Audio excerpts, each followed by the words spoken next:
Brasil caiu 11 posições em 2017 e é 90º no ranking de igualdade de gênero.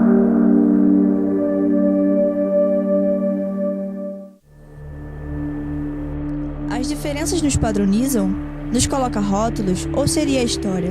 Ao decorrer delas, mulheres foram as maiores vítimas do sexismo, mas não podemos ignorar que os homens também sofreram ao longo da história com essa estereotipização. Estipular o que alguém deve usar ou a maneira que alguém deve agir, o que pode ou não fazer apenas pelo seu gênero, parece algo retrógrado, mas ainda está presente na sociedade. Que o sexismo interfere na vida das pessoas e na vida do universo social, porque de uma certa forma ele constrói hierarquias, relações de poder e organiza a sociedade dessa forma, né? Onde cada um tem o seu lugar certo para estar. O que de uma certa forma tira a liberdade das pessoas de poderem ser aquilo que elas querem ou de também se relacionar a partir de uma autonomia, né, que é pregada pelo Estado de Direito lá, né, da construção do Estado moderno. E a gente vê isso como se fosse uma questão biológica, mas na verdade é histórico e social. A mulher não é inferior por uma questão biológica que vem da gente, mas é por uma imposição social. Foi criado isso historicamente e a gente tem isso como verdade. Simone de Beauvoir vai falar sobre isso, sobre o sexismo biológico, e que o homem é superior não porque está na natureza do homem ser superior, mas porque a gente criou essa coisa historicamente, socialmente. No período iluminista, a gente tem alguns pensadores que discutiam sobre os direitos, né, de igualdade do ser humano. E nesse momento, que foi um momento importantíssimo para a história, fundador do nosso Estado moderno, a mulher já era colocada como um subgênero, né? E ela era colocada como um subgênero a partir de uma argumentação muito estranha, que o homem ele tem como seu órgão prioritário o pensar, o racional, e a mulher tem como seu órgão prioritário o útero, né? E eles afirmavam biologicamente que a mulher não tinha como fazer raciocínios intelectuais, abstrações conceituais.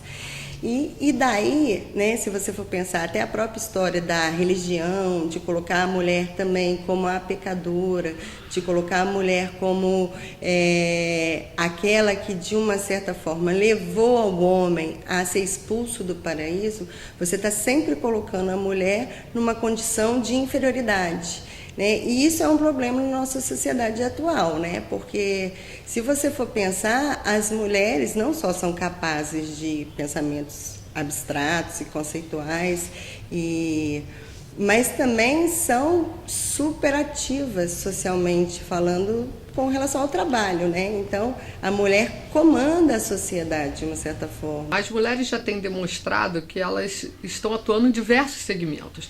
Então, coisas que a gente 25 anos atrás não via, hoje a gente vê, né? As mulheres na área esportiva participando de esportes que antes era dito só dos homens, como judô, karatê, né? Vários outros esportes. Então isso é muito legal. Como também na política, como também em grandes empresas, elas hoje lideram, elas coordenam equipes de homens, sim, por que não?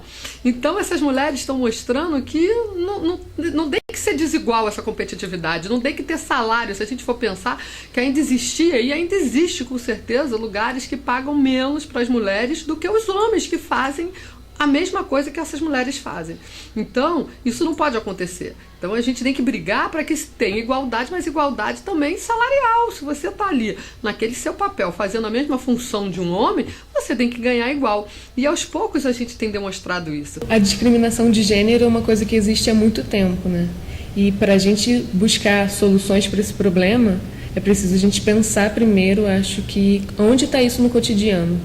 Onde a gente colabora para que isso aconteça, porque nem sempre ela se dá de uma forma agressiva.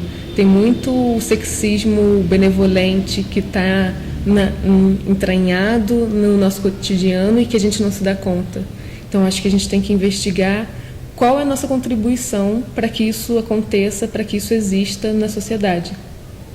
E a gente ter consciência da nossa participação para poder buscar aí soluções para isso. No momento que a criança já vai recebendo uma informação de que existe um tipo de brinquedo para menino, um tipo de brinquedo para menina, ou que existe uma cor específica para ser menino, ou uma cor específica para ser menina, acaba que ela já vai sendo formada com esse pensamento, né? Então, muitas vezes, pelo menos na sociologia, a gente trabalha muito com essa lógica, né?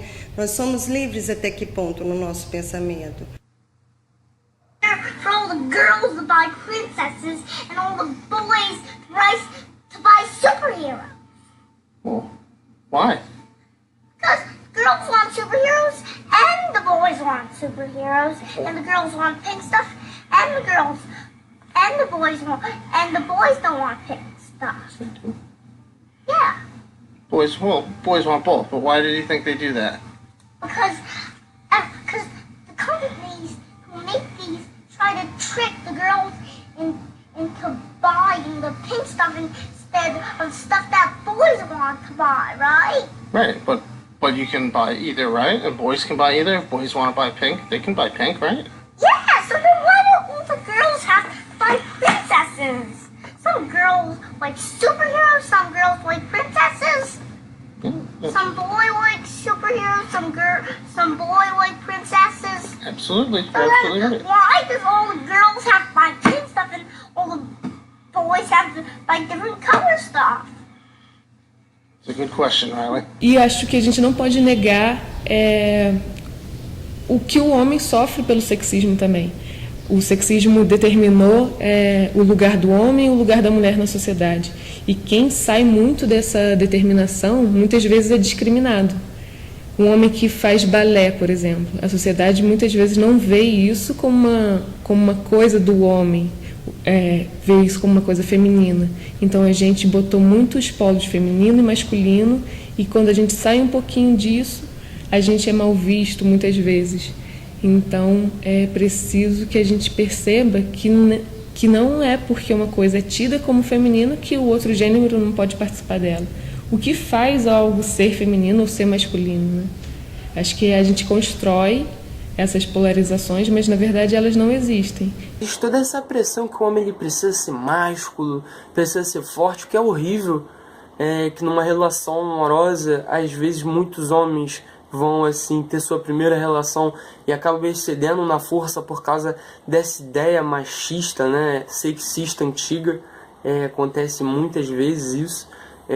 A ideia de que o homem deve ser forte, muitas vezes não pode cuidar da higiene. Então se o cara ele faz a sobrancelha, se ele tira os pelos do nariz, ele é gay. Tem muito dessa ideia também errada. Eu acho que são diferentes formas que o sexismo acaba impactando a vida de vários homens e acabam oprimindo alguns deles. A gente muitas vezes não lembra de quantas informações a gente recebeu para estar sendo quem nós somos hoje, para estar pensando o que a gente pensa atualmente, né? Então, a criança vai, de uma certa forma, incorporando esses valores que são produzidos e que estão presentes na sociedade, de separação de sexo e de que cada um tem o seu lugar, cada um tem uma cor específica. Que eu acho lamentável, porque eu acho que se os meninos brincassem de boneca, né, para mim deveria ser até uma política pública, porque se eles brincassem de boneca, eu acho que eles poderiam desenvolver muito mais a afetividade, a empatia, o amor que eles têm dentro dele, mas eles não podem desenvolver, colocar para fora, né, por conta de um perfil masculino muito autoritário, muito ligado à agressividade, muito ligado a uma postura de ação, de guerra, né? Que eu gosto do estilo, às vezes, dos negócios de menina. Aí eu pensei que podia ter, tipo, a casa inteira do Batman, porque normalmente eles só fazem esse tipo de brinquedo que você vai com o bonequinho, faz ele dormir, vai andando, vai pra piscina, faz isso só de brinquedo de menina. Tipo o brinquedo da Barbie, da Polly. E as meninas, por consequência, também é prejudicada, porque ela nasce tendo que brincar de boneca, brincar de casinha, e aí quando ela chega a 16, 17 anos, ela quer casar e ter filho, e ela vira e fala, ai, mas isso foi eu que quis, a escolha é minha. Mas no fundo, ela é criada para querer isso, né? A principal maneira da gente combater qualquer tipo de preconceito é primeiro entender, analisar a realidade, ver quais são os dados que a realidade objetiva coloca, quais são as opiniões que as pessoas têm a respeito daquilo, e conversar muito entre todos nós, né? As pessoas têm que colocar, por mais que não tenham a mesma posição, quanto mais puder colocar uma posição e outra e argumentar e entrar em discussão e até chegar em conclusões, né? Se as pessoas também são capazes de se abrir para ouvir o outro, aí elas podem às vezes mudar a sua própria opinião e chegar em conclusões. Inclusive todos nós temos que estar abertos a mudar a nossa opinião, ouvindo as opiniões dos outros. Mas só quando a sociedade consegue se entender, né, as pessoas, uma e outra, conseguem conversar e a partir daí chegar numa conclusão, a gente vai conseguir, de fato, entender e mudar o que acontece na sociedade. Muitas vezes, por exemplo, tem uma filha pequena e a gente vai na pracinha e a gente vê muito sexismo benevolente nas crianças serem construído ali. Quando um pai fala para o menino, cuidado com ela que ela é menina. Mas a gente tem que tomar cuidado com todas as crianças de forma igual, seja menino, seja menina. Então, o sexismo benevolente está nessa coisa assim, ela é mais frágil, ela é menina, então a gente tem que ter um cuidado maior. Mas, na verdade, a gente tem que criar para ter cuidado com todos de maneira igual, sem discriminar o sexo da criança. Então, eu acredito que se a gente tirar isso um pouco desde da criança, a gente consegue fazer uma mudança social bem grande. A mulher precisa se cuidar. Homem não chora. Com essa roupa tá parecendo um sapatão. Joga que nem homem. Você vai sair com essa roupa? Isso é coisa de mulherzinha.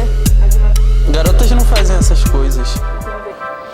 Somos o que queremos ser. Podemos tudo. Seu gênero não te limita a nada. Não te limita a nada.